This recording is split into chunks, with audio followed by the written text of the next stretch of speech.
Hey everybody, just another update on the car. So everybody's known that my trunk lid has been really in bad shape. I was planning on just replacing this front lip or trying to find a substitute lid. Being that this is a single year car, finding a substitute lid has been a little bit troublesome on the East Coast. If I lived Midwest, I could find one all day long. But for some reason, there's not very many around here, probably because they've all rusted out like this. Anyways, as you open and close the trunk lid, you can hear all this rust rattling around inside. And then, you can look into these holes and you see rust spots in there. So I really didn't want to have to deal with that. So I kind of said, I'm going to either find a replacement hood or a trunk lid, or I'm going to fix this one.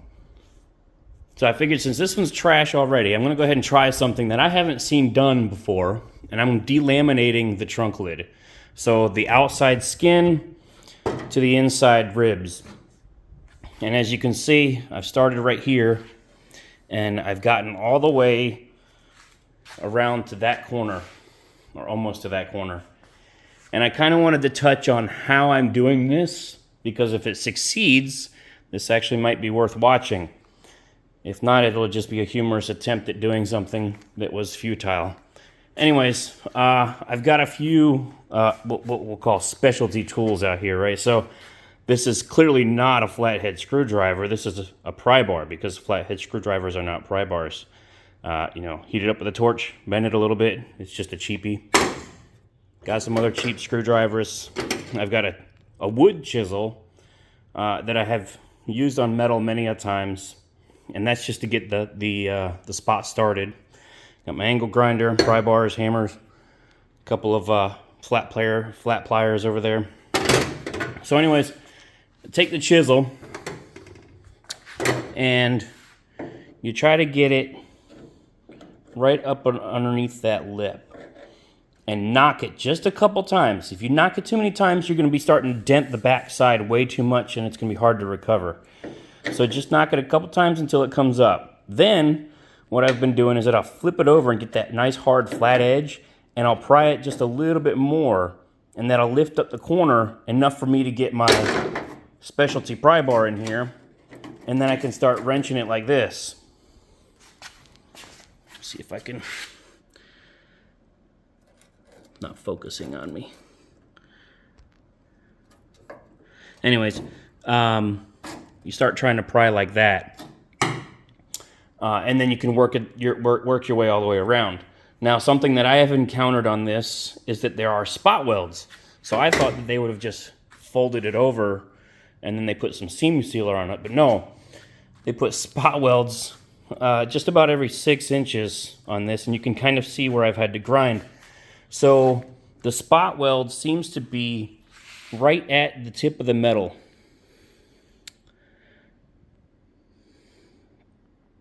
And so what I've been doing is taking my angle grinder and just trying to grind off that before I get too close to it. Now, previously, what I was doing was prying up around it, and you can see where the spot weld is still stuck down. Well, it's not stuck down anymore, but it was still stuck down, and then I pried the metal up around it, so that's why there's the slit. Well, what I was figuring out was that was causing a little bit more distortion into the metal than I wanted.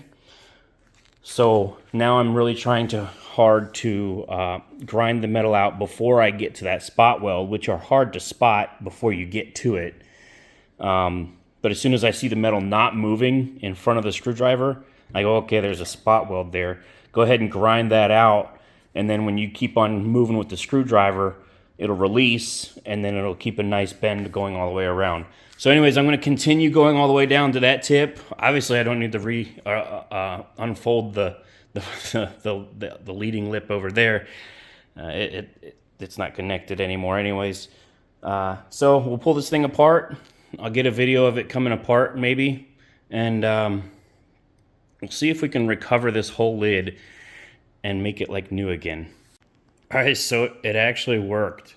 I got it apart. So I'm not even sure if they have, I guess they did have some glue spots in here, but I don't see any remnants of glue. It's completely flat there. So if there was glue, it's just a very tiny amount of it. But you can see too, there's no coating on the inside of this panel. And I'm assuming there was no coating on the inside of that panel either, which would probably be typical, because why would you paint it before you're sitting there welding on it and everything else? But we're gonna get this thing coated before we put it back together. But you can see all this debris in here. I mean, that would have been an absolute nightmare to try to get out and just keep this thing from rattling every time I opened and closed it. But I think we did pretty good. It came apart really easy, and you can tell I didn't distort this bottom, or well, actually, I guess it's the top of the car edge. You can see a little bit of distortion in there, but I think we'll be able to get a hammer and maybe a small bit of filler and take care of that. So what my tactic was on this was I took that edge all the way up to vertical, this edge all the way up to vertical, and then obviously that edge was completely gone, so it wasn't connected anymore anyways. And then that edge, I just peeled up a little bit. I didn't peel it up all the way to try to, distort the metal as least as possible. And then lifted the whole thing out. I mean, it just came out like butter. I was extremely surprised.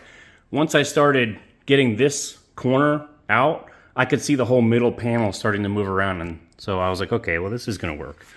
But you can see, I mean, there's some distortion down here, but I don't think it's gonna be so bad. It's hard to tell because it's upside down and I haven't flipped it over or anything like that. But I think, in the very least, it'll get me by until I get a new lid. If it looks that bad. If I get it to look good, obviously I'm going to keep it. But if it looks bad, I'll have to source a new lid anyways. And this one will get me by until then. Anyways, I'll probably go ahead and sand this thing and paint it on the inside, and same with this side. And I will probably put it back together before replicating any of these edges, because I need the geometry to work on that, which is going to be tricky. I think I'm going to rely a lot on the stainless steel trim that was on the bottom to be able to get this thing to line up right. Anyways, looks like we'll be able to get this done.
So here's the trunk lid all finished up.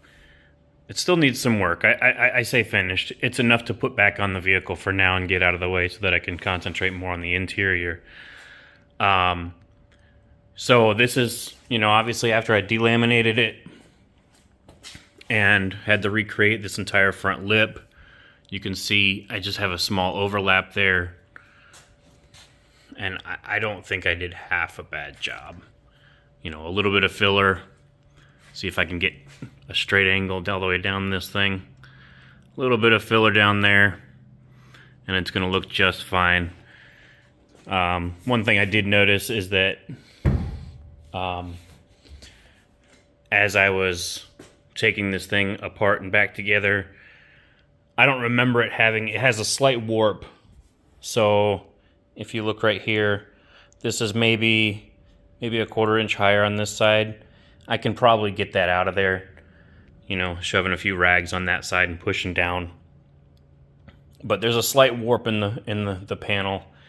And then you can see here where this corner is lifted up, and then that's a little bit dipped down there. You can see I was a little bit heavy on the hammer and it pounded it down below flush, but the rest of it, I'm trying to get a good angle here. The rest of it looks actually pretty daggone good. A coat of primer will actually tell me a lot more, you know, make a nice even surface that I can see. So I'll probably have to, you know, put a little bit of filler around the edges because the spot welds warped the panel ever so slightly, and that's going to happen. And then we're just going to go ahead and put some seam sealer where that seam is, just like they did from the factory. We'll put the seam sealer all the way around it, and then paint this and prime it, paint it, yada yada yada. But I'm actually pretty happy with this. I don't know about you guys. I've never seen it done before. I'm really excited to have a whole panel. Never thought I'd actually be able to complete that and make it look half decent. And I think I got there. Anyways, on to the interior. See y'all later.